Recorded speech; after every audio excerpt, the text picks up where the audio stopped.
শরীরটা ছেলেদের মতো হলেও আমি মনে মনে একজন মেয়ে। রাজধানীর কাকরাইলে ইনস্টিটিউট অব ডিপ্লোমা ইঞ্জিনিয়ার্সে বর্তমান কারিকুলামে নতুন পাঠ্যপুস্তক বাস্তবতা ও ভবিষ্যৎ শীর্ষক সেমিনারে বক্তব্য দিতে গিয়ে ট্রান্সজেন্ডার বিষয়ক গল্প পাঠ্য বইয়ের অন্তর্ভুক্ত করার প্রতিবাদ জানান ব্র্যাক ইউনিভার্সিটির চুক্তিভিত্তিক শিক্ষক আসিফ মাহতাব। আছে শরীফ শরীফা ছিড়বেন, ছিড়ার পরে আপনারা ওই বইটা আবার দিয়ে দিবেন। এ নিয়ে আলোচনা সমালোচনায় তোলপাড় সামাজিক যোগাযোগ মাধ্যম সহ সারা দেশ।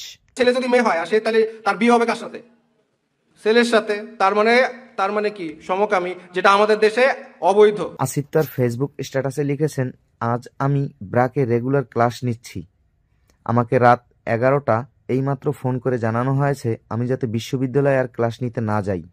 আমি জানি না হঠাৎ কেন তারা এই সিদ্ধান্ত নিল, আমাকে কোনো কারণ জানানো হয়নি। তিনি বলেন, সপ্তম শ্রেণীর পাঠ্য বইয়ে ট্রান্সজেন্ডারের গল্প ঢুকিয়ে শিক্ষার্থীদের মগজ ধুলাই করা হচ্ছে।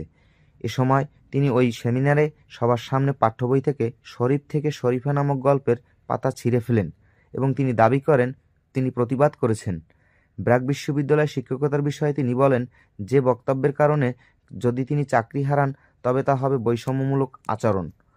এই ঘটনার পরিপ্রেক্ষিতে চাকরি থেকে বাদ দেওয়ার বিষয়টি স্বীকার করেছে ব্র্যাক বিশ্ববিদ্যালয়ের গণসংযোগ বিভাগও, তবে তারা কারণটা পরিষ্কার করেননি।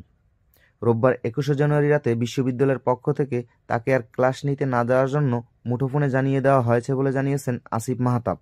পরে